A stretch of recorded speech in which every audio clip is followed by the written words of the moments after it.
नमस्कार, बहुत स्वागत है आपका। आप देख रहे हैं सबसे बड़ा अखाड़ा। मैं हूं आपके साथ शिल्पा तोमर। अनुच्छेद 370 को हटे 2 साल से ज्यादा का समय पूरा हो चुका है। वहीं नोटबंदी को 5 साल पूरा होने जा रहा है। माना जा रहा है कि केंद्र सरकार के ये 2 बड़े कदम आतंकवाद पर बड़ी चोट की तरह साबित होंगे, इस तरह का मानना था। लेकिन ऐसा कुछ होता हुआ फिलहाल नजर आ नहीं रहा है। जहां नोटबंदी से आतंकियों की फंडिंग बंद हो जाएगी, ये सोचा गया था, तो वहीं 370 हटने से आतंकियों को मिल रही शय पर रोक लग पाएगी। लेकिन घाटी में पिछले 1 महीने में जो कुछ भी देखने को मिला, उसने बहुत सारे सवाल खड़े कर दिए। अब तक देखा गया था आतंकी बड़ा हमला करके अंडरग्राउंड हो जाते थे, सेना से छिपते छिपते घूमते थे।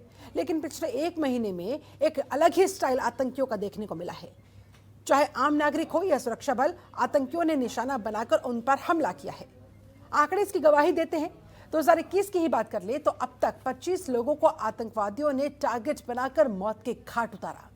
उनमें कश्मीरी पंडितों पर सबसे ज्यादा हमले हुए, जिसके बाद घाटी में दहशत का माहौल है। साथ ही इस साल घाटी में आतंक ने अपना नाम, निशाना और तरीका तीनों ही बदल लिए। आतंक के नए नाम है द रेजिस्टेंस फ्रंट यानी कि TRF और यूनाइटेड लिबरेशन फ्रंट यानी कि ULF। उनके निशाने पर है ऐसे गैर मुस्लिम जो पढ़ाने या बाहर से आकर यहाँ पर काम कर रहे हैं। उनके निशाने पर है वो मुसलमान भी जो सियासी गतिविधियों का हिस्सा बन रहे हैं या पुलिस में हैं। और 25 लोग जो इस साल मारे गए हैं, वो सभी या तो कश्मीरी पंडित हैं या फिर बाहर से आए लोग या फिर बीजेपी से जुड़े हुए लोग। आतंकियों की ये नई पौध AK-47 या फिर ग्रेनेड जैसे हथियारों की जगह अचानक करीब आकर पिस्टल जैसे छोटे हथियारों से अपने शिकार को मार रही है, निशाने पर ले रही है। ऐसा नहीं है कि सुरक्षा बल आतंकियों पर प्रहार नहीं कर रहे, सुरक्षा बल उन्हें लगातार निशाना बना रहे हैं। ऐसे में अब इन आतंकियों ने सुरक्षा बलों पर भी हमले शुरू कर दिए। जम्मू कश्मीर के पुंछ में एक बार फिर से आतंकवादियों ने सुरक्षा बलों को निशाने पर लिया, जिसमें 5 सैनिक शहीद हुए। ये पिछले 1 महीने में ज्यादा हुआ है और पिछले 1 महीने से अफगानिस्तान में तालिबान का राज है। यानी इस पर कोई शक और सुबह नहीं होना चाहिए कि इसके पीछे है कौन, क्योंकि अफगानिस्तान में तालिबान राज कायम करने में पाकिस्तान की कितनी बड़ी भूमिका है, ये जग जाहिर है। ये किसी से छिपा नहीं है। और अब तो उसकी साजिश घाटी में अमन और चैन को खराब करने की सामने भी आने लगी है। ऐसे में सवाल उठ रहा है, अचानक पिछले 1 महीने के दौरान घाटी और LOC पर आतंकवाद कैसे और क्यों बढ़ रहा है? आखिर क्या कारण है कि आतंकी फिर से एक्टिव हो गए हैं? कहीं इसके पीछे नापाक पाकिस्तान की कोई साजिश तो नहीं? आज की चर्चा इसी मुद्दे पर।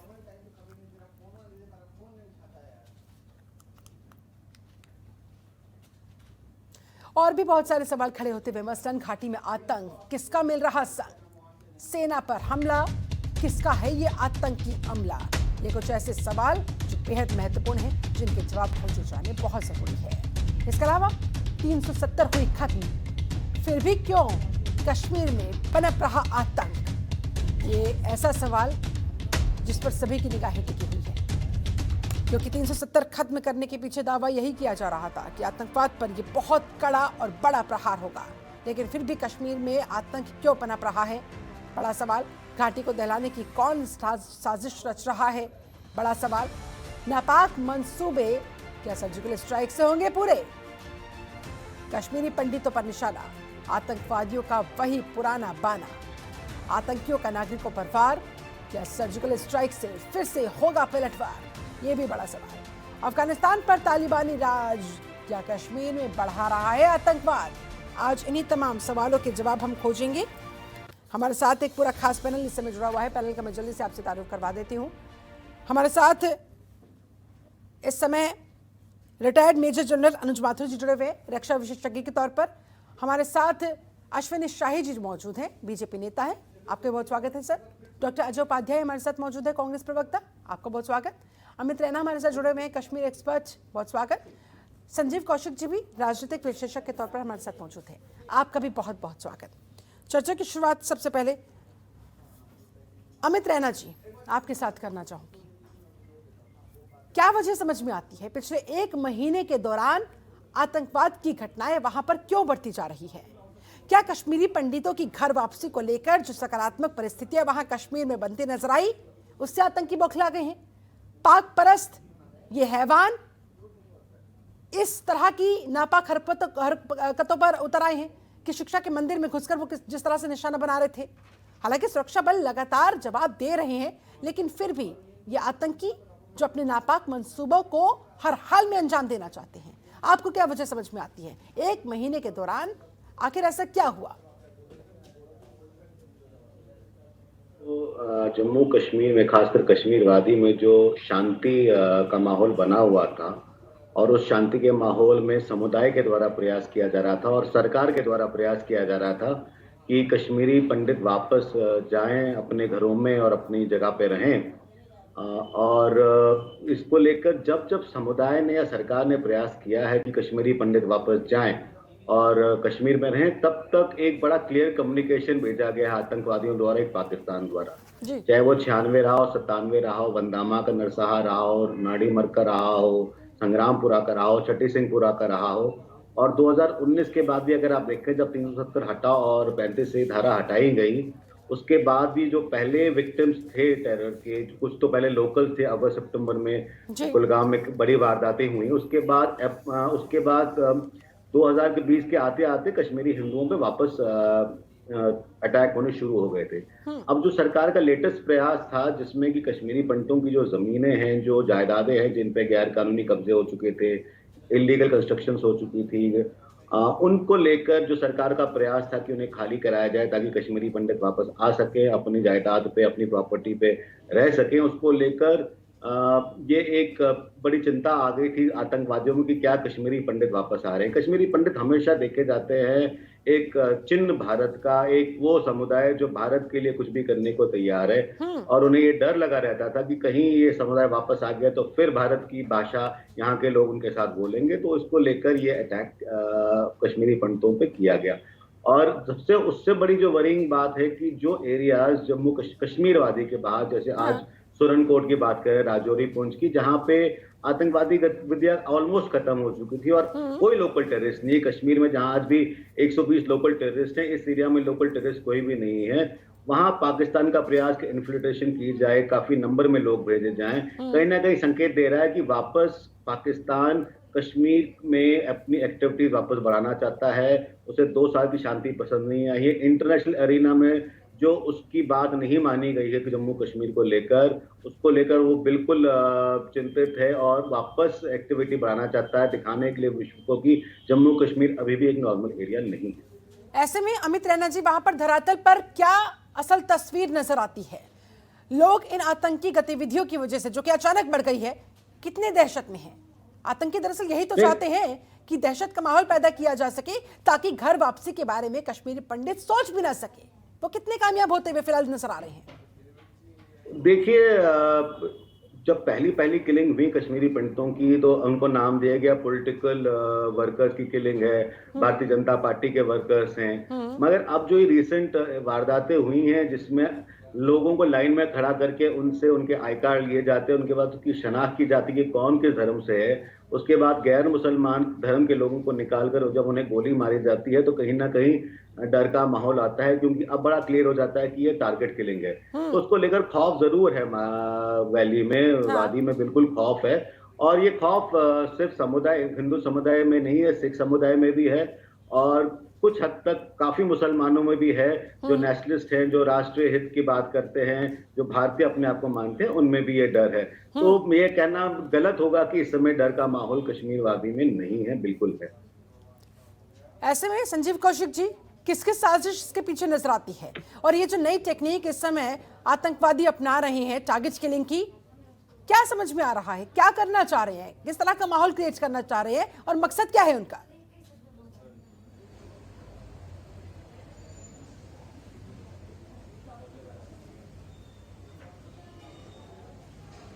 संजीव कौशिक जी, मेरी आवाज आ रही है आपको?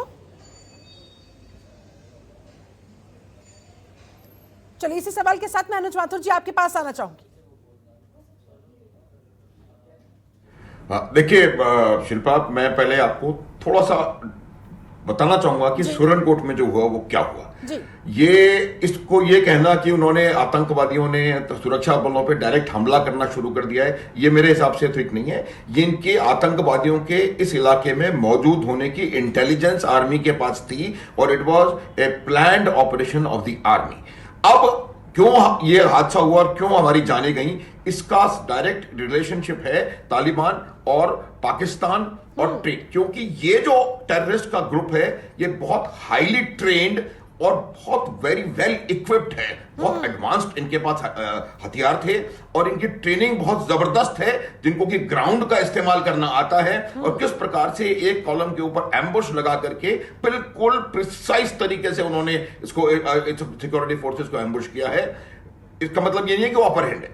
दूसरी बात जो मैं ये बताना चाह रहा हूं कि सूरनकोट में क्यों हुआ, रैना साहब ने अभी बोला सूरनकोट में इसलिए हुआ क्योंकि जब ये प्रयास कर रहे हैं, उनका जो असली इन्फिल्ट्रेशन रूट है, उनका एम क्या है, एम जो है कश्मीर की घाटी में आतंकवादियों को पहुंचाना। क्योंकि कश्मीर की घाटी में जो 22 महीनों 25 महीनों से शांति चल रही है, जो हालात, शांति नहीं कहूंगा, जो हालात बहुत अच्छे हो गए हैं, सुधर गए हैं, वो उनको पच नहीं रहा है और ये शेयर डेस्परेशन है उनका।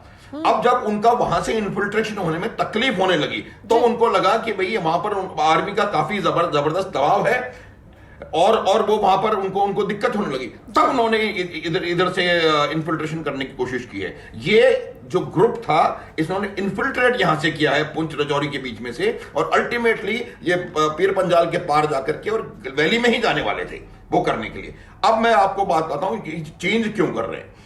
इसका सबसे बड़ा बात यह कि आप देखें, जब वो बालाकोट में स्ट्राइक हुई थी उसके बाद 22 महीने कुछ नहीं हुआ। ये स्ट्राइक हमको हर बार ये नहीं करना पड़ेगा कि भाई आप आओ पुलवामा करो तो हम बालाकोट करेंगे, आप आओ पुंछ करो, उड़ी करो तो हम स्ट्राइक सर्जिकल करेंगे। हमको अब प्रोएक्टिव स्टेप्स लेने की जरूरत है, इसमें कोई शक नहीं होना चाहिए किसी को भी, और कोई भी इसको राजनीतिक रंग देने की आवश्यकता नहीं है। यहां राजनीतिक लोग बैठे हुए हैं, मैं उनको बता रहा हूं, जो मरा है वो देश का सैनिक है और यहां जो सुरक्षा का सवाल है वो देश की सुरक्षा का सवाल है। अब इसमें कोई राजनीति लगाने की जरूरत नहीं है, मुझे लग रहा है कि होगी थोड़ी देर बाद राजनीति यहां पे। दूसरी बात मैं ये बता रहा हूं आपको कि ये जो वहां पे इन्फिल्ट्रेशन, जब उनके ऊपर दबाव पड़ रहा है, दो तरह के प्रॉब्लम्स हैं। एक तो जो तालिबान को अब आप देखिए, तालिबान जब से वहां आया है तो जो वहां के जो टेररिस्ट फुटलूज हो गए हैं, ये वो बैटल हार्डन टेररिस्ट हैं जिन्होंने तालिबान के साथ कंधे से कंधा मिला करके अफगानिस्तान में लड़ाई लड़ी है। इनको लड़ना आता है, ग्राउंड का इस्तेमाल आता है, हथियार का इस्तेमाल आता है, बहुत प्रशिक्षित है। कोई बड़ी बात नहीं है, इनको हम सॉर्ट आउट कर सकती है आर्मी, के लिए काफी काबिल है, कोई बात नहीं। तो सबसे बड़ी बात यह है कि वहां का हमला हमको करना पड़ेगा, इनके टेररिस्ट कैंप को तबाह करना पड़ेगा, उधर जाके हमला करना पड़ेगा। साथ ही साथ पाकिस्तान की ताकत पाकिस्तान में कम है और इस तरफ ज्यादा है। साथ ही साथ वो लोग जो हर बार कहते हैं कि पाकिस्तान से बात करो, पाकिस्तान में बम मत चलाओ, सीज फायर करो, ये करो वो करो, उनके ऊपर जो लोग उनको यहां पर रह करके, वैली में रह करके उनको मदद दे रहे हैं, मैं गारंटी से बता सकता हूं कि जो घटी का एवरेज कश्मीरी है वो उनमें इंटरेस्टेड नहीं है।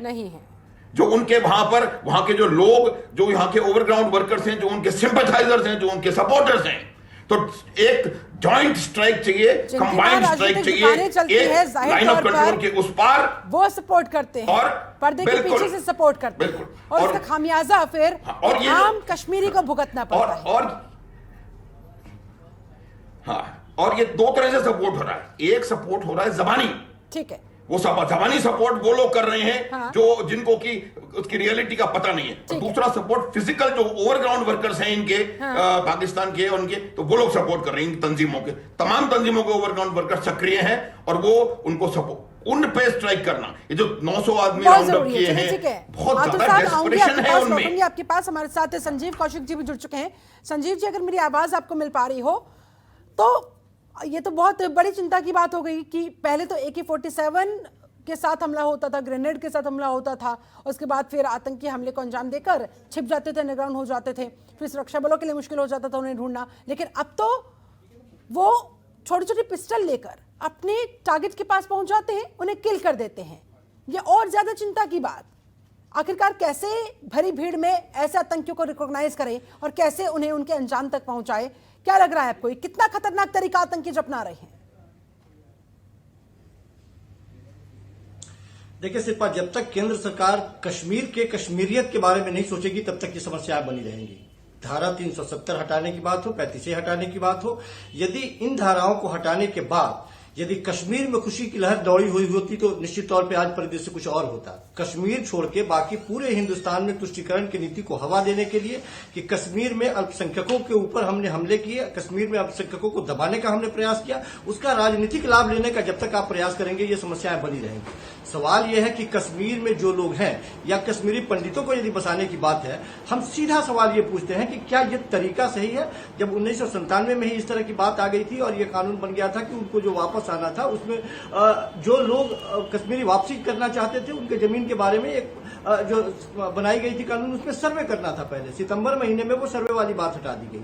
जितने लोग वापस यहां से जाना चाहते हैं, जो कश्मीरी पंडित है वो नहीं भी यदि जाना चाहते हैं तो उस परिस्थिति में वो अपने जमीन जायदाद को किसी और को ट्रांसफर करना चाहते हैं। उन परिस्थितियों में आप हमें बताइए कि 3-3 पीढ़ियों से जिन लोगों ने वहां पे घर बना लिया है, जमीन बना ली है, वहां पे वो रहना चालू कर दिए हैं, अचानक आप जाकर के उसे यदि आप जेसीबी से तोड़ना शुरू कर दें और उन पर उसको हटाना शुरू कर दें, निश्चित रूप से विद्रोह की भावना बनेगी। इसके लिए डेमोक्रेटिक तरीके से होना यह चाहिए था कि वहां के लोग और जो लोग वापस जा रहे हैं उन लोगों के बीच में समझौता होना चाहिए था, ताकि वैमनस्यता का कोई भाव नहीं रहे। स्थिति यह है कि पिछले जब से खास करके जम्मू कश्मीर में जब एक सरकार थी, वो सरकार जब महबूबा की सरकार जब गई, उसके बाद से कोई ऐसी पहल ही नहीं हुई वहां पे जो जहां पे डेमोक्रेटिक प्रोसेस जो है वो बहाल हो और लोगों के अंदर एक भरोसा जन्मे।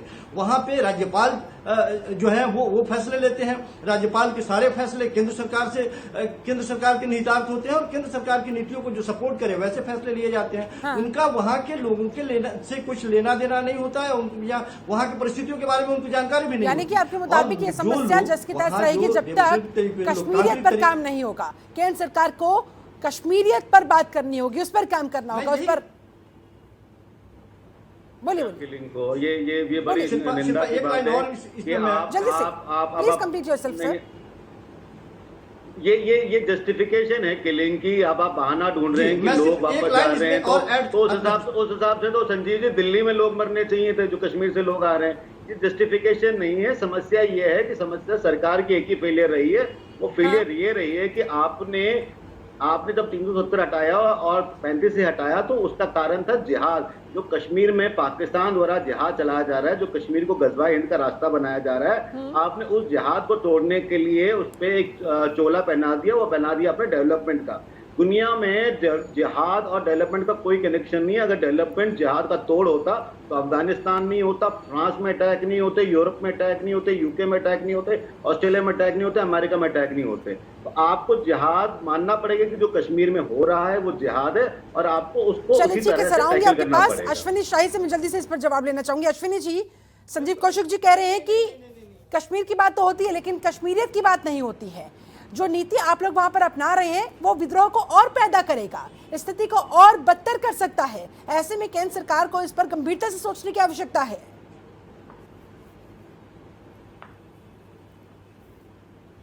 जी देखिए, संजीव जी की बातें पूरी मैंने बहुत गौर से सुनी और संजीव जी की बातों से तो मुझे वो झलक आ रही है जो महबूबा मुफ्ती कहा करती थी कि यहाँ जो है तिरंगा उठाने वाला कोई नहीं मिल जाता, उसके पोषक लग रहे हैं संजीव जी। आज इनकी भाषा पता नहीं क्यों बदली हुई है।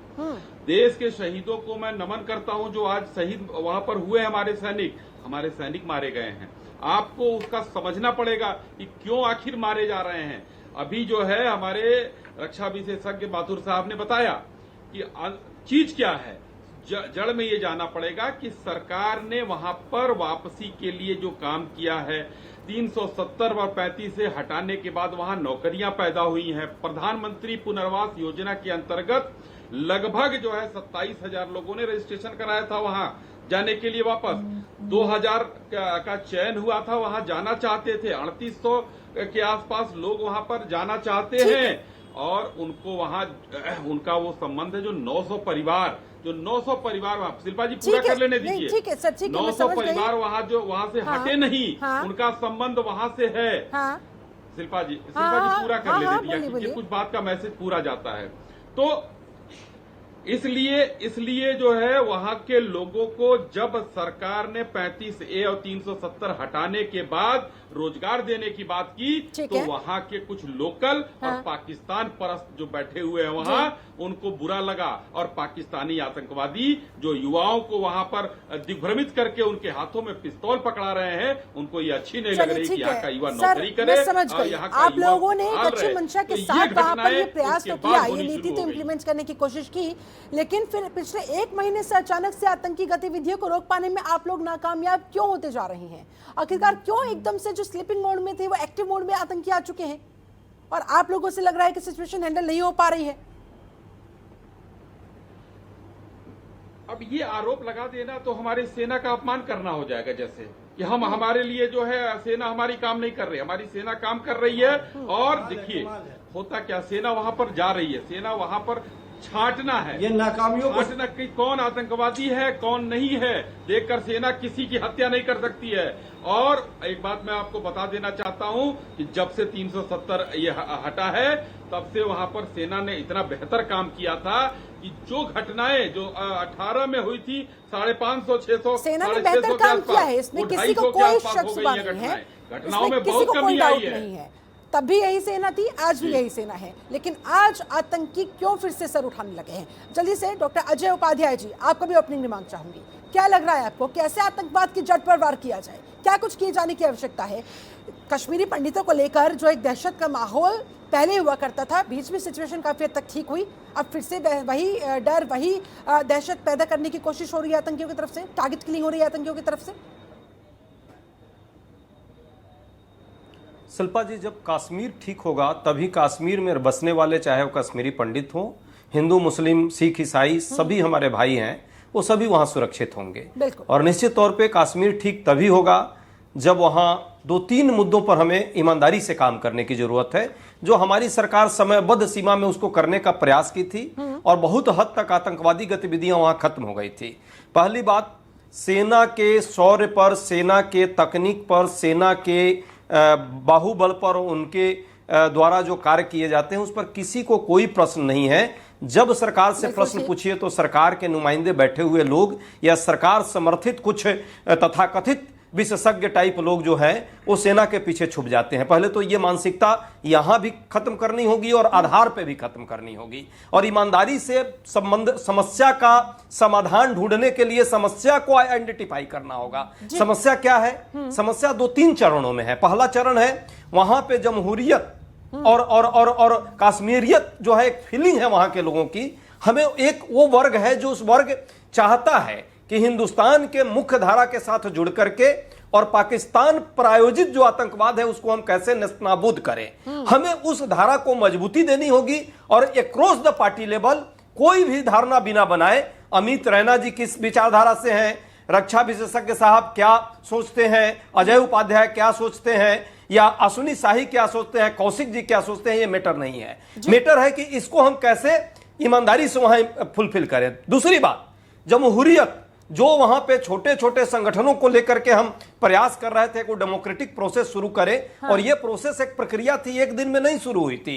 ये 90 के बाद से निरंतर चलते चलते वो स्टेज पर हम लोग आ गए थे जिसमें वाजपेयी जी के भी मैं रोल को मानता हूं कि उनका भी एक बड़ा रोल था। भाजपा की सरकार थी, वर्तमान सरकार इस पॉलिसी को ही उलट दी। सरकार को समझ ही नहीं आया कि महबूबा के साथ हाथ मिलाना चाहिए या बाकी लोगों के साथ हाथ मिलाना चाहिए या नहीं मिलाना चाहिए।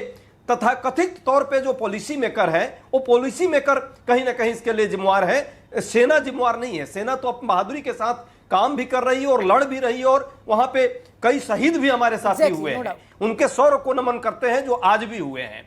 तीसरी बात, जस्ट 10 मिनट, वहां जो है डेवलपमेंट का जो एजेंडा है ईमानदारी से वहां के नौजवानों में ले जाना होगा हमको, सिर्फ बहकावे और कहानी बनाने से नहीं होगा।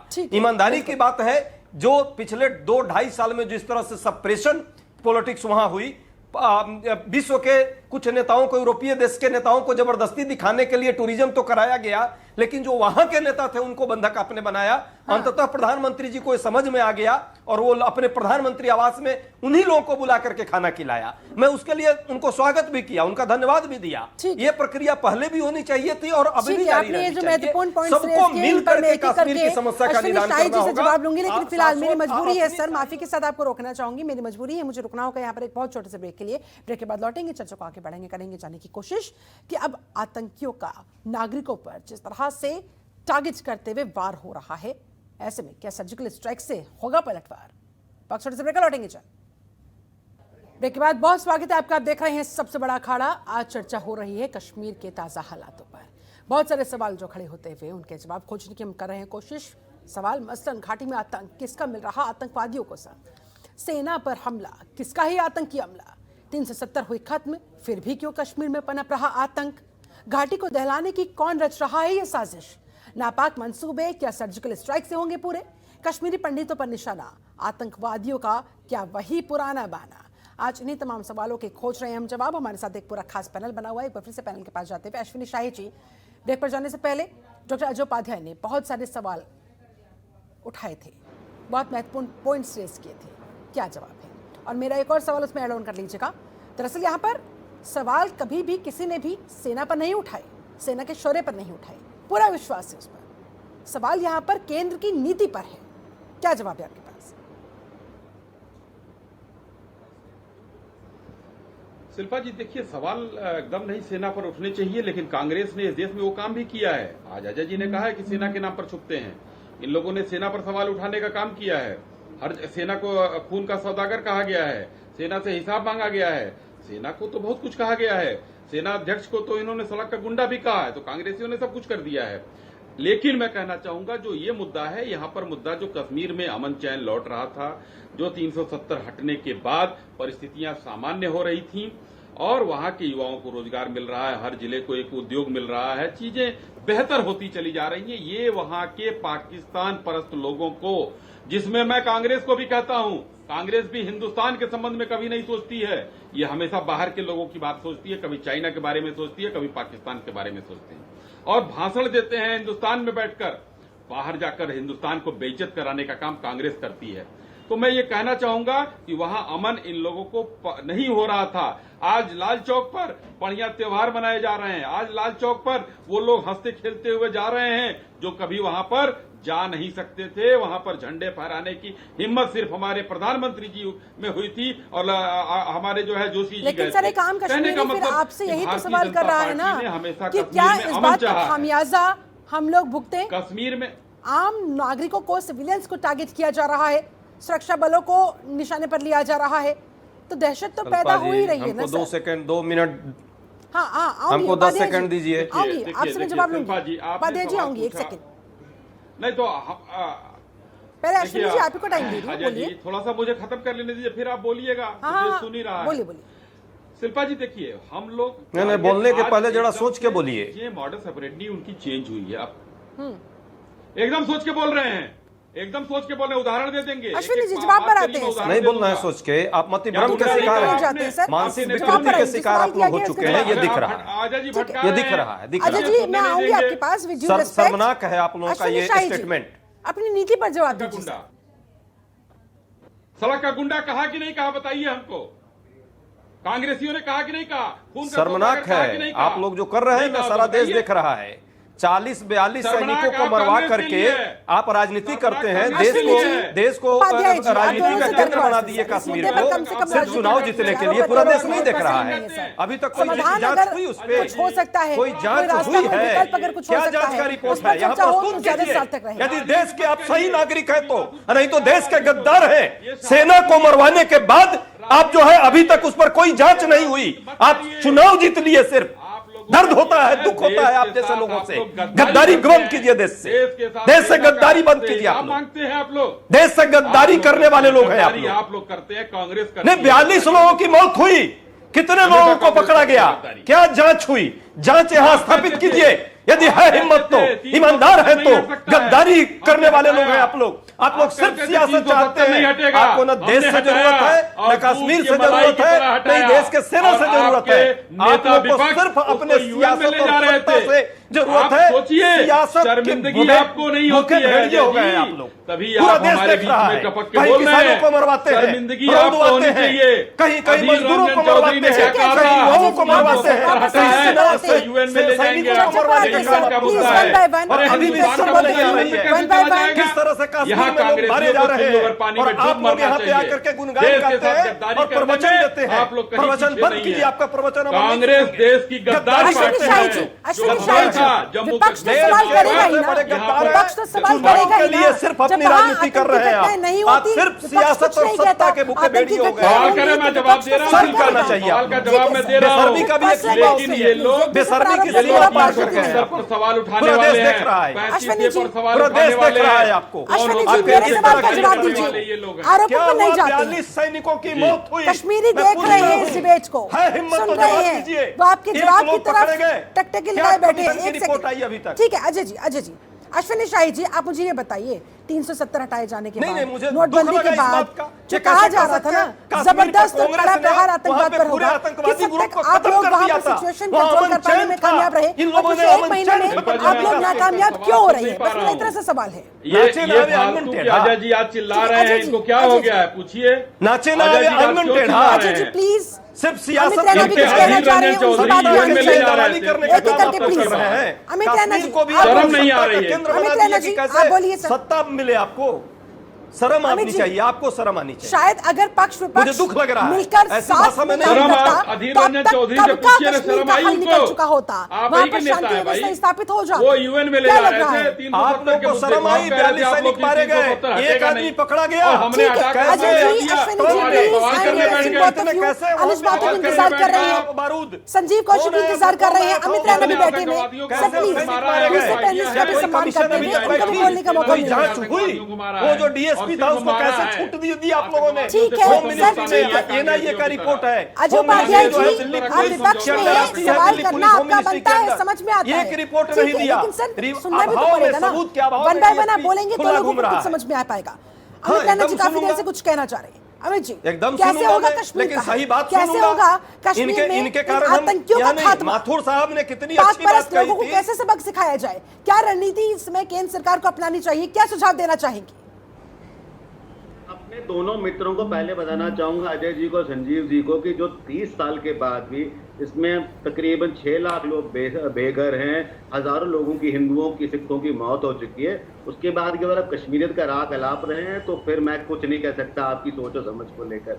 ये जो अभी वारदात हुई है, ये सीधे के सीधे कश्मीरियत का जो ढकोसला पिछले 30 साल से, खासकर जब कश्मीरी हिंदुओं का पलायन हुआ, उसके बाद ये ढकोसला चलाया गया कि हम हिंदुओं को, हम कश्मीर में विश्वास रखते हैं, कश्मीरी हिंदू वापस आए। और जैसे ही कश्मीरी हिंदुओं ने वापस जाने का प्रयास किया, आप देख लीजिए आपने क्या किया, उनके साथ क्या किया गया। तो ये कश्मीरियत का जो झूठा ढकोसला है, ये अपने आप पिछले 1 साल से अपने आप छटता जा रहा है। दूसरी बात आती है, जैसा कि अश्विनी जी अभी कह रहे थे, दूसरी बात मैं फिर वही दोबारा रहा हूं कि आपको जिहाद की तरह ही लड़ना पड़ेगा। आप उस पर चोला ना पहनाएं, आप उस पर डेवलपमेंट का चोला ना पहनाएं। वो जिहाद है, वो गजवाए हिंद चल रहा है, उसमें काफिरों को, उसमें दिम्मियों को छांट कर मारा जा रहा है। ये किसी डेवलपमेंट की लड़ाई नहीं है। अगर डेवलपमेंट की लड़ाई होती तो लद्दाख में भी बंदूक उठी होती, जम्मू में भी बंदूक उठी होती, बिहार में भी उठी होती और उत्तर प्रदेश में भी उठी होती। ये डेवलपमेंट की लड़ाई नहीं है, ये जिहाद की लड़ाई है। आज समझ जाइए, नहीं तो कल केरला, वेस्ट बंगाल दूर नहीं है। तीसरी बात जो फरवरी में सीज फायर किया हमने पाकिस्तान के साथ, किस बात में हमने वो सीज फायर किया? ताकि पाकिस्तान अपना जो वेस्टर्न फ्रंट है अफगानिस्तान के साथ, उसको मजबूत कर सके, जो तालिबान को सपोर्ट चाहिए वो दे सके, और उनको जो उनकी जो सेना स्ट्रेंथ जो बिक्री हो रही थी, उसको हमने मौका दिया रिकूप होने का। उनके पॉलिटिकल टर्मोइल थे। आज उन्होंने, तालिबान ने अफगानिस्तान पर कब्जा कर लिया है, वापस वो ईस्टर्न फ्रंट पे आ गए हैं अपने, और वापस आतंकवादी गतियां कर रहे हैं। हम बार बार अपनी गलतियों से नहीं सीखते हैं। 70 साल से हम अपनी गलतियों से सीख रहे हैं, और मैं बिल्कुल चाहूंगा कि सर्जिकल स्ट्राइक नहीं होना चाहिए। अब हमें प्रोएक्टिव कर रहना पड़ेगा। प्रोएक्टिव रहने की समय आवश्यकता बता रहे हैं अमित रैना। संजीव कौशिक जी, क्या कहेंगे आप? अमित रैना कह रहे हैं कि कश्मीरियत की बात अब नहीं होनी चाहिए, वो बेमानी है, ये जिहाद की लड़ाई है, उसी अंदाज में हमें जवाब देना होगा, उसी अंदाज में हमें इस लड़ाई को आगे लड़ाना होगा।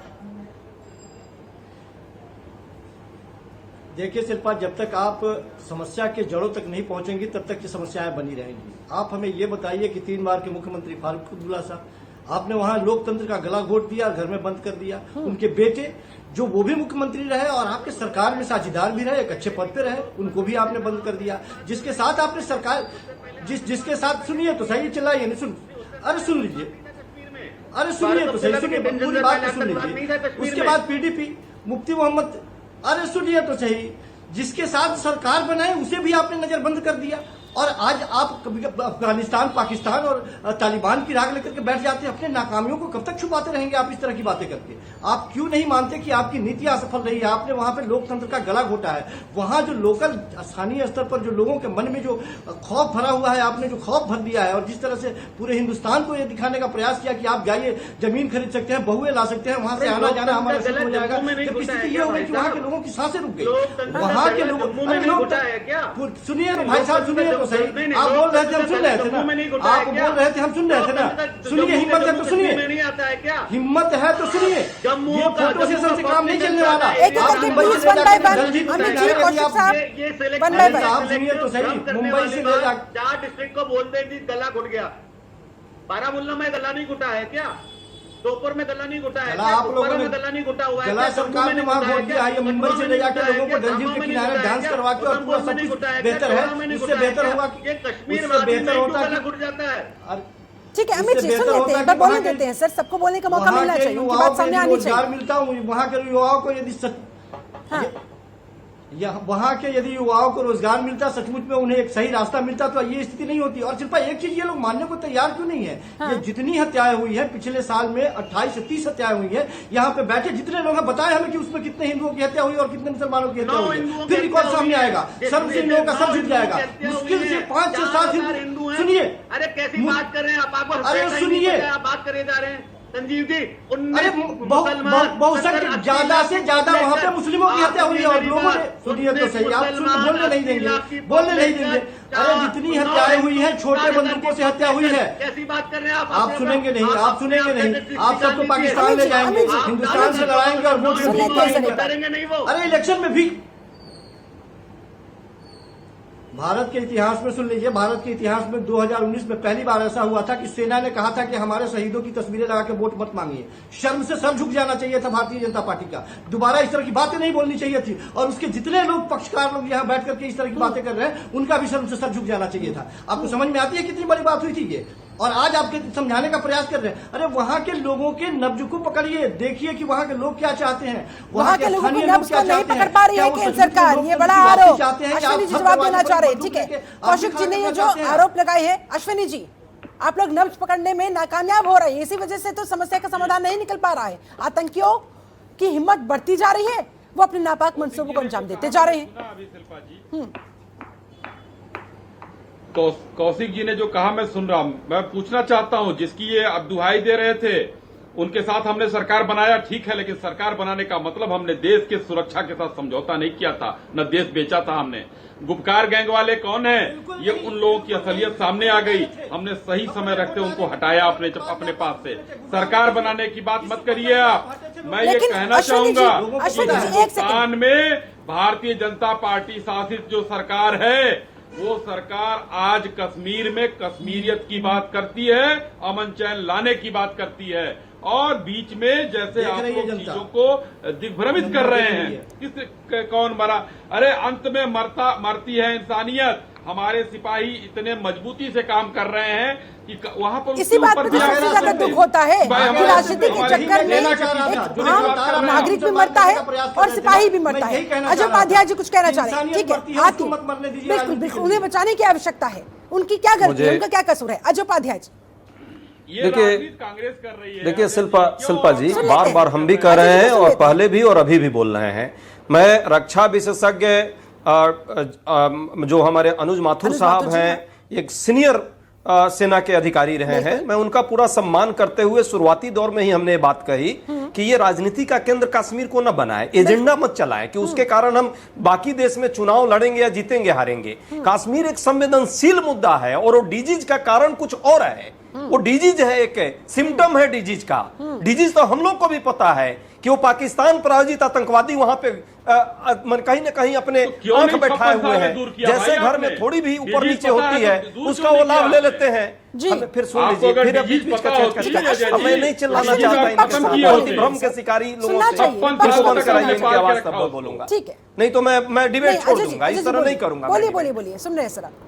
मैं शाही जी बार बार कह रहा हूँ, लेकिन आप मेरे बीच में बोले, का केंद्र कश्मीर नहीं बनाया जा सकता। आप बात करते हैं भाई, आपको सुनना चाहिए, इसलिए बोल रहा हूँ कि आप गलत बात बोलते हैं, गलत सब यूज करते हैं। सुनना चाहिए। नहीं तो आप कांग्रेस पर आरोप लगा रहे हैं, पता है आप दोनों को कांग्रेस में 700 लोगों की जाने गई है। अनुज बाजू जी कितनी देर से आपके तो 7 लोग नहीं मरे, प्लीज इतने में बौखला गए। 750 लोग कांग्रेस के कार्यकर्ता मारे गए हैं कश्मीर समस्या के कारण।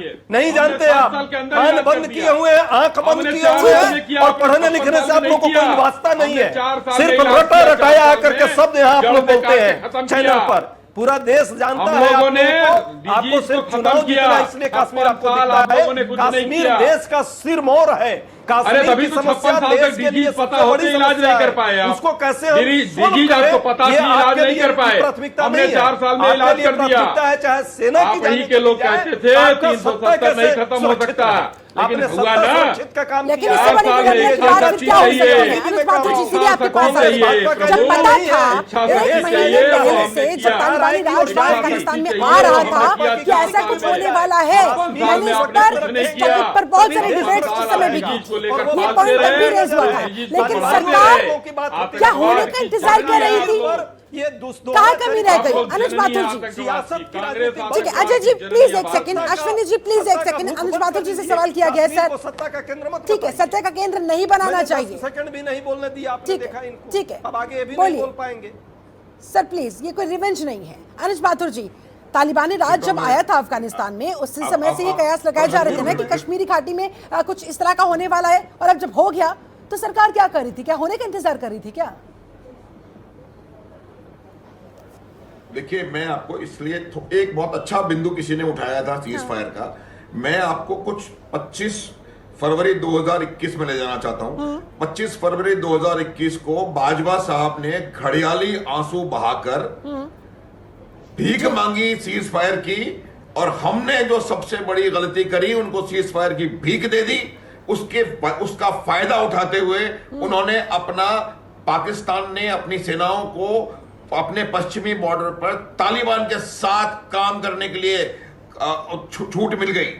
3 उनके एसएसबी के बटालियन वहां गए हैं, 4 एनएलआई की बटालियन वहां गई है। तो ये सब क्यों हो पाया? क्योंकि हम लोगों ने उनको सीज फायर की भीख दे दी। तो सबसे पहला काम जो हमें करने की आवश्यकता है, ये सीज फायर और ये सीज फायर के जितने भी सपोर्टर्स हैं, direct, indirect, political, non political, social, non social, उन सबको दरकिनार करते हुए सीज फायर को अभी दोबारा सोचने की आवश्यकता है, वेरी सीरियसली। पहली बात, क्योंकि उसके बगैर आप अगर जब तक उनको फायर से कंट्रोल नहीं करेंगे तब तक आप वो इन्फिल्ट्रेशन कर पाएंगे।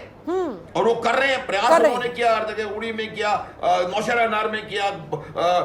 तो उसको एक पहली बात तो है कि हमें सीज फायर के लिए दोबारा इमीडिएटली इसके लिए रीथिंक करना पड़ेगा, immediately. Point number 1। Point number 2 मैंने ये बोला है कि दोनों तरफ जहां पाकिस्तान ऑक्यूपाइड कश्मीर में कुछ एक्शन लेंगे, साथ के साथ हमें कश्मीर में भी एक्शन लेने की आवश्यकता है। जम्मू कश्मीर में पूरे यूटी में एक्शन लेने की आवश्यकता है।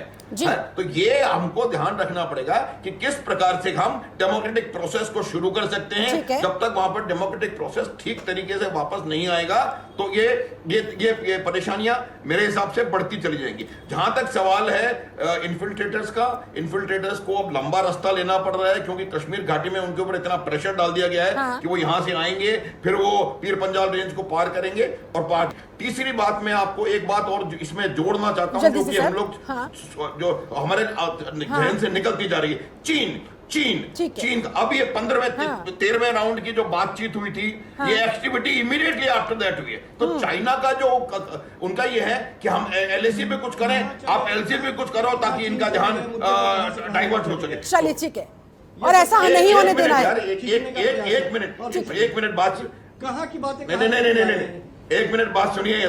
कश्मीर और आप 1 मिनट बात सुनिए, आपको ज्ञान क्या है? कश्मीर और पाकिस्तान के साथ ये कनेक्टेड है 101%, क्योंकि आर्मी जो है आपकी, अरे सब ज्ञान है, सब ज्ञान है। चलिए ठीक है सर,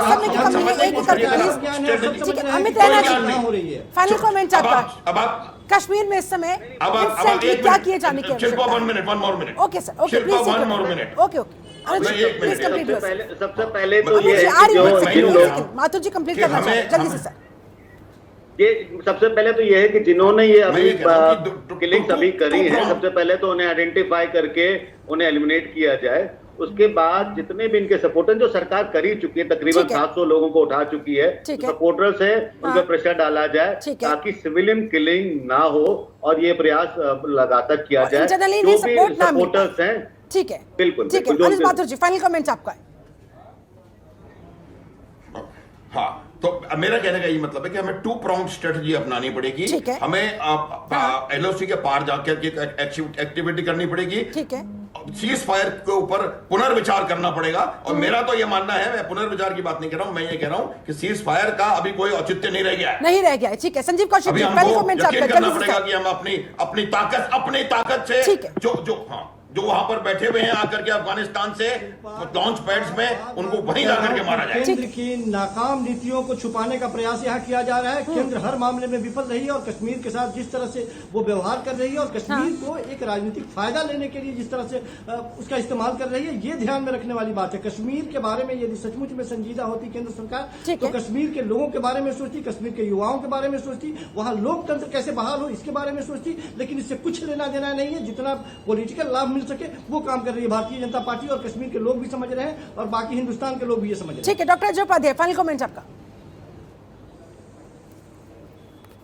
देखिए, ये जैसे अभी बात हो रही है कि भाई हिंदू मरे, सिख मरे, मुस्लिम मरे, 8-7 लोगों की मौत हुई थी, 3 मुस्लिम लड़े, 1 सिख और उसमें भी एक वैसे अध्यापिका को मारा गया जो ऑलरेडी किसी मुस्लिम के बच्चे को पाल रही थी। तो इसलिए वो सिख हिंदू मुस्लिम का पोलराइजेशन की पॉलिटिक्स जिसको करना है करे।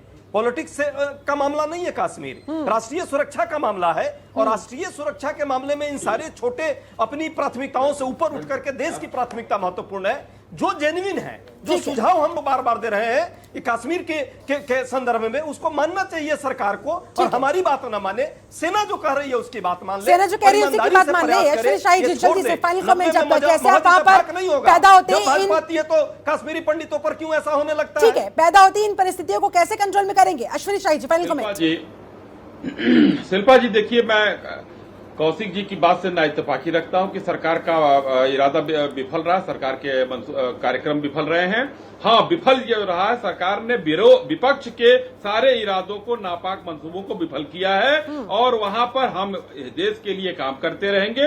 और ये जो दुखद घटनाएं हो रही हैं, इस पर अंकुश लगाने का काम सेना वहां कर रही है। सेना को पूरी छूट है। और देखिए कितने लोग वहां, कितने आतंकवादी मारे गए हैं। आने वाले दिनों में आपको बहुत बेहतर परिणाम मिलने वाले हैं। चलिए, बहुत बहुत शुक्रिया सर, आप सभी लोगों का बहुत बहुत शुक्रिया, बहुत बहुत धन्यवाद। मेरे पास समय बस इतना ही था, बहुत बहुत शुक्रिया। तो कुल मिलाकर कश्मीर राजनीति का विषय नहीं बल्कि राष्ट्रीय सुरक्षा का मामला है। ऐसे में उस पर आरोप प्रत्यारोप नहीं, कोई समाधान होना चाहिए, कोई एक्शन लिया जाना चाहिए। आतंकी गतिविधि वहां पर जिस तरह से एक बार फिर से पनप रही है, उनमें तेजी देखी जा रही है, कैसे उनको वहीं पर लगाम लाके नेस्ता नाबूद किया जाए, उस पर काम होना चाहिए। चलिए, मेरे साथ इस खास चर्चा में जुड़ने के लिए आप सभी का बहुत बहुत शुक्रिया। बने रहिए जनतंत्र टीवी के साथ। नमस्कार। खबरों के निष्पक्ष विश्लेषण के लिए सब्सक्राइब करें Jantantra TV and press the bell icon. Never miss any update.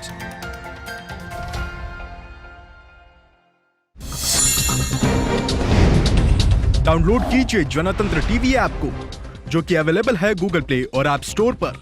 अधिक जानकारी के लिए अभी डाउनलोड करें।